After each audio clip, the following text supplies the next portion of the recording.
কোরআনের অনেক জায়গায় আল্লাহ তাআলা নিজের পরিচয় দিয়েছেন।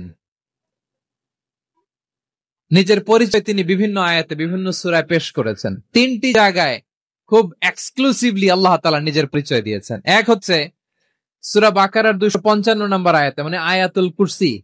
এর মধ্যে 9টা বাক্য আছে, 9টা বাক্য মিলে একটা আয়াত। এই আয়াতে আল্লাহ তাআলা খুব চমৎকার ভঙ্গিমায়, চমৎকার ভাষা শৈলী ব্যবহার করে, খুব উচ্চাঙ্গের আরবি সাহিত্য দিয়ে একটি আয়াত নাজিল করেছেন। এই আয়াতটার নাম হচ্ছে আয়াতুল কুরসি। বিশ্বনবী বলেন, মান কারাআ আয়াতাল কুরসি দুবুরা কুল্লি সালাতিন মাকতুবাতিন লাম ইয়ামনাহু মিন দুখুলিল জান্নাতি ইল্লাল মাউত। প্রত্যেক ফরজ নামাজের পরে যে আয়াতুল কুরসি পড়বে তার জান্নাতে যাওয়ার ক্ষেত্রে আর কোনো বাধা থাকে না, একটা জিনিস ছাড়া, সেটা হচ্ছে মৃত্যু, মরণ। লোকটা মরে না তাই জান্নাতে যায় না, মরলেই জান্নাতি। এই আয়াতুল কুরসির এই আয়াতে আল্লাহ তাআলা খুব স্পষ্ট ভাবে নিজের পরিচয় তুলে ধরেছেন। আবার সূরাতুল ইখলাসের ভেতরে আল্লাহ তাআলা খুব চমৎকার ভঙ্গিমায় তিনি নিজের পরিচয় তুলে ধরেছেন। অনুরূপ ভাবে সূরা হাশরের শেষ 3 আয়াতেও আল্লাহ তাআলা খুব চমৎকার ভাবে নিজের পরিচয় তুলে ধরেছেন। আওয়াজ করে পড়ুন সুবহানাল্লাহ। আমরা সূরা হাশরের শেষ 3 আয়াতের তাফসীর আজকে আমরা শুনবো। আসুন আমরা আমাদের রবকে চিনে নেই। আজকের আলোচনার টপিক হচ্ছে আসুন আমাদের রবকে চিনি। আসুন আমাদের, সবাই বলুন, আসুন আমাদের রবকে চিনি।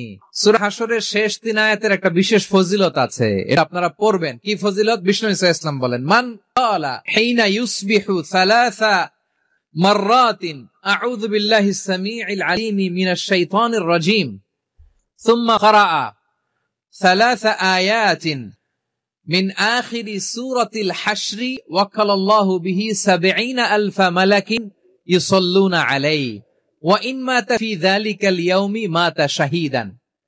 বিশ্বনবী মুহাম্মদুর রাসূলুল্লাহ সাল্লাল্লাহু আলাইহি ওয়াসাল্লাম ইরশাদ করেন, যে ব্যক্তি সকাল বেলা 3 বার তেলাওয়াত করবে আউযু বিল্লাহিস সামিউল আলিম মিনাশ শাইতানির রাজীম, এরপরে সূরা হাশরের শেষ 3টি আয়াত তেলাওয়াত করবে, রব্বুল আলামিন ওই ব্যক্তির জন্য ৭০,০০০ ফেরেশতা নিয়োগ দিবেন যারা সারা দিন ওই লোকের জন্য মাগফিরাতের দোয়া করবে। শুধু এখানেই শেষ নয়, বিশ্বনবী ফরমান, ওয়া ইন মাতা ফি যালিকাল ইয়াউমি মাতা শাহীদান, ওই দিন যদি ওই ব্যক্তিটা ইন্তেকাল করে সে শহীদ হয়ে কিয়ামতের দিন আল্লাহর সামনে দাঁড়াবে। সকালবেলা যদি পড়েন 3 বার আউযু বিল্লাহিস সামিউল আলিম মিনাশ শাইতানির রাজীম 3 বার পড়ে সূরা হাশরের শেষ 3 আয়াত যদি তেলাওয়াত করেন, তাহলে আপনার জন্য আল্লাহ তাআলা ৭০,০০০ ফেরেশতা নিয়োগ করবে। সারা দিন তারা আপনার জন্য মাগফিরাতের দোয়া করবে, আর ওই দিন ইন্তেকাল করলে আল্লাহ তাআলা শহীদ হিসেবে আপনাকে কিয়ামতের দিন দাঁড় করাবে। সুবহানাল্লাহ, এত আস্তে। আবার সন্ধ্যাবেলায় যদি পড়েন, সারা রাতের জন্য ৭০,০০০ ফেরেশতা মাগফিরাতের দোয়া করবে। ওই রাতে মারা গেলে শাহাদাতের মৃত্যু নসিব হয়ে যাবে। এজন্য এই দোয়াটা পড়ার দরকার আছে না নাই? আযকারুস সাবাহি ওয়াল মাসা, সকাল সন্ধ্যার যে জিকির, এই জিকিরের অন্তর্ভুক্ত করে নেবেন এই ওয়াজিফাটা। যে হাদিসটা বর্ণনা করলাম সুনানে তিরমিজির হাদিস, যদিও হাদিসটা সনদের দিক থেকে দাঈফ, কিন্তু মুহাদ্দিসিন ইকরাম বলেছেন যেহেতু এটা ফাজাইলুল আমালের হাদিস, এটা পড়ার ক্ষেত্রে কোনো নিষেধাজ্ঞা নাই, এটা পড়া যাবে। সো সকাল সন্ধ্যা যদি সুযোগ হয় এই ওয়াজিফাটা যেন আমরা পড়ি। এই 3টি আয়াতের ভেতরে আল্লাহ তাআলা তার 14টি গুণবাচক নাম উল্লেখ করে দিয়েছেন।